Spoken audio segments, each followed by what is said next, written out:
Sad ću da naritam ovo, idemo svi doma, evo veruj mi. Kao što sam rekao, fun fact za pečurke. Bez ulje, bez išta. Prvo, što se kaže, klot, jer su pune vode i ne mogu izgore, bukvalno, nema šanse. Mora se baš potruditi da izgore pečurke, šampinjoni konkretno. Tako da ih prvo njih da puste vodu. Ova kapitalac, brate.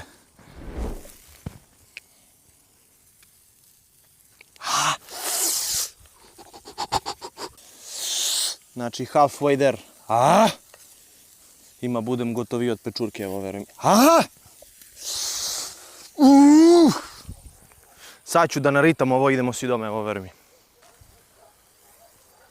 I'm calm, bro.